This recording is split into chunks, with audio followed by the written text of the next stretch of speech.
शिक्षकहरूले स्मार्टफोनबाट बालीको मूल्य थाहा पाउने, विद्यार्थीले अनलाइन कक्षामा विश्वस्तरीय शिक्षा लिने र साना व्यवसायीले डिजिटल बजारमा आफ्नो सामान बेच्ने सपना अब वास्तविकतातर्फ लम्किरहेको छ।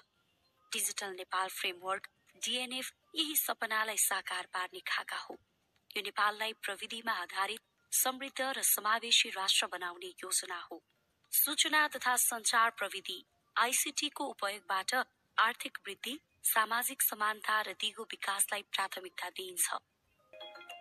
डिजिटल नेपाल फ्रेमवर्क एक रणनीतिक योजना हो। यसले प्रविधिको शक्तिलाई उपयोग गरेर नेपालको अर्थतन्त्र, सर्भिस डेलिभरी र सामाजिक संरचनालाई रूपान्तरण गर्ने लक्ष्य राखेको छ। यो फ्रेमवर्कले डिजिटल डिभाइड अर्थात् शहरी र ग्रामीण क्षेत्रमा देखिएको प्रविधिको खाडल वा अन्तर घटाउने, नवप्रवर्तनलाई प्रोत्साहन गर्ने र सबै नागरिकलाई डिजिटल पहुँच सुनिश्चित गर्ने उद्देश्य बोकेको छ। यसको मूल मन्त्र हो समृद्ध नेपाल, सुखी नेपाली। डिजिटल नेपाल फ्रेमवर्क संयुक्त राष्ट्र संघको दिगो विकास लक्ष्य SDG सँग पनि जोडिन्छ। यो फ्रेमवर्कले डिजिटल पूर्वाधार, डिजिटल साक्षरता र सार्वजनिक निजी साझेदारीलाई जोड दिन्छ। यसले नेपाललाई डिजिटल अर्थतन्त्रमा प्रवेश गराउन खोज्छ, जहाँ प्रविधिले रोजगारी, समावेशिता र समृद्धि ल्याउँछ। सरकारले अप्टिकल फाइबर विस्तार, 5G सेवा परीक्षण, पब्लिक वाइफाई र डाटा सेन्टर स्थापना जस्ता पूर्वाधार विकासमा काम गरिरहेको छ। यी सेवाहरूले सरकारी सेवालाई पेपरलेस, फेसलेस र कन्ट्याक्टलेस बनाउने लक्ष्य राख्छन्। यसले सरकारले नागरिक एप, राष्ट्रिय परिचय पत्र, डिजिटल सिग्नेचर र नेशनल पेमेन्ट गेटवे जस्ता सेवाहरू विकास गरिरहेको छ। अर्कोतिर राष्ट्रिय साइबर सुरक्षा केन्द्र र प्रादेशिक डाटा सेन्टर स्थापना गर्ने कार्य अगाडि बढेको छ। साथै डेटा शेयरिङ र गोपनीयताको लागि नीतिगत व्यवस्था गर्न सरकार सक्रिय छ। हालै राष्ट्रिय डिजिटल नवप्रवर्तन केन्द्र स्थापना गर्ने प्रस्ताव पनि अघि सारिएको छ, जसमा आर्टिफिशियल इन्टेलिजेन्स, ब्लकचेन र साइबर सुरक्षालाई प्राथमिकता दिइएको छ। राष्ट्रिय परिचय पत्रको काम भइरहेको छ, जसमा लाखौं नेपालीको तथ्याङ्क संकलन भएको छ। राहदानी, मालपोत, आन्तरिक राजस्व, भन्सार र सवारी चालक अनुमति पत्र जस्ता सेवाहरूलाई डिजिटल प्रणालीमा आबद्ध गरिएको छ। डिजिटल नेपाल फ्रेमवर्कलाई 2076 सालमा संचार तथा सूचना प्रविधि मन्त्रालयले औपचारिक रूपमा सुरुवात गरेको थियो। यो फ्रेमवर्क नेपालको राजनीतिक स्थिरता पछिको उपलब्धि हो। 2072 सालमा नयाँ संविधान बनेपछि 2074 सालमा संघीय नेपालको पहिलो आम चुनाव भयो। यसले एक खालको राजनीतिक संक्रमण कालको अन्त्य गरेर स्थायित्व र विकासलाई जोड दियो अनि विकासमा ध्यान दिने वातावरण बनायो। सन् 2018 मा लोड शेडिङ मुक्त भएको र शिक्षा रोडम्याप आएको समयमा यो फ्रेमवर्कको खाका तयार भएको हो।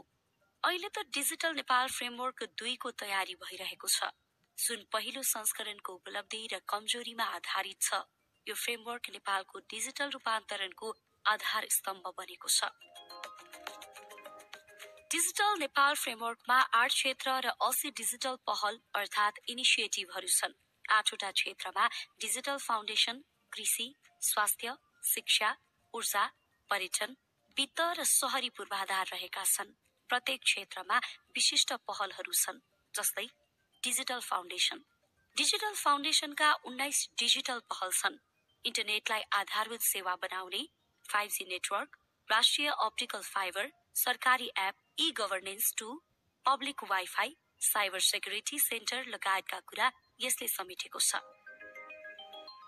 कृषि डिजिटल नेपाल फ्रेमवर्कमा कृषि अन्तर्गत 11 वटा डिजिटल पहल राखिएको छ। ई हाट बजार, precision agriculture, smart irrigation, digital भूमि रेकर्ड जस्ता पहलहरू यसले समेट्छ। स्वास्थ्य डिजिटल नेपाल फ्रेमवर्कको स्वास्थ्य क्षेत्र अन्तर्गत 7 वटा पहलहरू राखिएको छ। राष्ट्रिय digital health care program, electronic health record 2, mobile health unit, drone delivery जस्ता पहल यसमा पर्छन्। शिक्षा क्षेत्रमा 8 वटा डिजिटल पहल पहिचान गरिएको छ। Smart classroom, online learning platform, EMIS 2, biometric attendance जस्ता पहल यसमा रहेका छन्।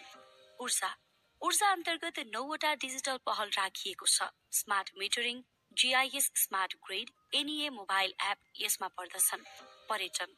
पर्यटन अन्तर्गत 7 वटा डिजिटल पहल राखिएको छ। नेपाल पर्यटन बोर्डले नेपालभित्र सञ्चालनमा रहेका पर्यटन सम्बद्ध होटल, हवाई, मनोरञ्जन लगायतका व्यवसायहरूलाई अनलाइन प्रणालीमा लगेर सोका लागि अनलाइन बुकिङ र पेमेन्ट सिस्टम सहितको मोबाइल एप तयार गर्ने पहलमा समेटिएको छ। यसमा अहिलेसम्म कुनै प्रगति हुन सकेको छैन। शहरी पूर्वाधार वित्त अर्थात् फाइनान्स अन्तर्गत 8वटा डिजिटल पहल राखिएका छन्। Water ATM, intelligent waste management, connected public transport जस्ता कुरा यसमा पर्दछन्। वित्त अर्थात् फाइनान्स अन्तर्गत 8वटा डिजिटल पहल राखिएका छन्। यस्तै डिजिटल भुक्तानीलाई प्रोत्साहन, ई कमर्स लगायतका कैयौं विषय यसमा समावेश छन्। कार्यान्वयनको अवस्थाबारे पनि जानिहालौं। डिजिटल फाउन्डेसनमा ग्रामीण दूरसञ्चार विकास कोष आरटीडीएफ मार्फत 4 प्रमुख प्रोजेक्ट चलेका छन्। उच्च स्पिड इन्टरनेट सार्वजनिक सेवामा जोडिएको छ। अप्टिकल फाइबर नेटवर्क विस्तार भइरहेको छ। 5G परीक्षण भएको छ। कृषितर्फ मोबाइल एपबाट माटो स्वास्थ्य कार्ड र स्मार्ट सिंचाई लागू भएको छ। डिजिटल भूमि रेकर्ड प्रणाली शुरू भएको छ। अरू काम भएको छैन। स्वास्थ्यमा health management information system HMIS ले 2 करोड डाटा पोइन्ट संकलन गरेको छ। 1000 भन्दा बढी स्वास्थ्य संस्थाले डिजिटल रिपोर्टिङ गर्छन्। इलेक्ट्रोनिक हेल्थ रेकर्ड 3 अस्पतालमा शुरू भएको छ। शिक्षामा स्कुल सेक्टर डेभलपमेन्ट प्लान 3 अन्तर्गत कम्प्युटर ल्याब र इन्टरनेट जडान भएको छ।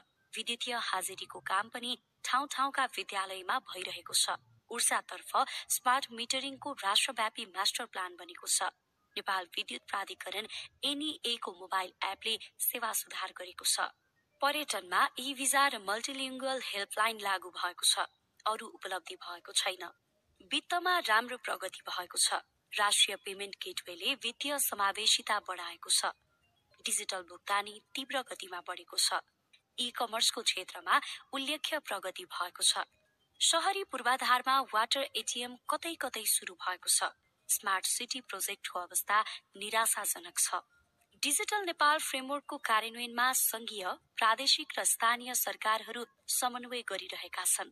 सञ्चार मन्त्रालय, स्वास्थ्य मन्त्रालय, शिक्षा मन्त्रालय, विद्युत प्राधिकरण जस्ता निकाय फोकल एजेन्सी हुन्। निजी क्षेत्र र इन्टरनेट सेवा प्रदायकहरू ISP पनि संलग्न छन्। डिजिटल नेपाल फ्रेमवर्क कार्यान्वयन गर्न चुनौतीहरू पनि छन्। ग्रामीण क्षेत्रमा इन्टरनेट र बिजुलीको अभावले डिजिटल सेवाहरू बारम्बार रोकिन्छन्। अपर्याप्त डाटा सुरक्षा र ह्याकिङका समस्याले सरकारी वेबसाइट र सेवाहरू असुरक्षित छन्। सरकारी निकायहरूबीच समन्वयको कमी र प्राविधिक समस्याले ई गभर्नेन्स प्रभावकारी हुन सकेको छैन। ग्रामीण क्षेत्र र विशेष गरी महिलाहरूमा डिजिटल प्रविधिको ज्ञान र पहुँच कम छ। ई गभर्नेन्स र राष्ट्रिय परिचय पत्र जस्ता नीतिहरूको कार्यान्वयनमा ढिलाइ र अस्पष्टता छ। यी समस्याहरूले डिजिटल सेवाको प्रभावकारिता र समावेशीकरणमा बाधा पुर्याएका छन्। डाटा प्रोटेक्सन र साइबर सेक्युरिटीमा कानूनी फ्रेमवर्क कमजोर छ। भएका कानून पनि कार्यान्वयन हुन सकेका छैनन्। संघीय, प्रादेशिक र स्थानीय तहबीच समन्वय अभाव छ। ग्रामीण क्षेत्रमा निजी लगानी न्यून छ। यिनै बाधाहरूकै कारण डिजिटल नेपाल फ्रेमवर्कको पूर्ण कार्यान्वयन हुन सकेको छैन। समग्रमा भन्नुपर्दा डिजिटल नेपाल फ्रेमवर्क नेपालको भविष्यको आधार हो। यो प्रविधिमा आधारित विकासको इन्जिन हो। उपलब्धिहरू उत्साहजनक छन्, तर चुनौतीहरूले दीर्घकालीन रणनीति र लगानीको माग गरिरहेका छन्। डिजिटल नेपाल फ्रेमवर्कले नयाँ प्रविधि र समावेशी नीतिहरू ल्याउन सक्छ। सरकार, निजी क्षेत्र र अन्तर्राष्ट्रिय साझेदारहरूको सहकार्यले नेपाल डिजिटल रूपान्तरणमा सफल हुन सक्छ। यो यात्रा लामो छ, तर दिशा सही छ।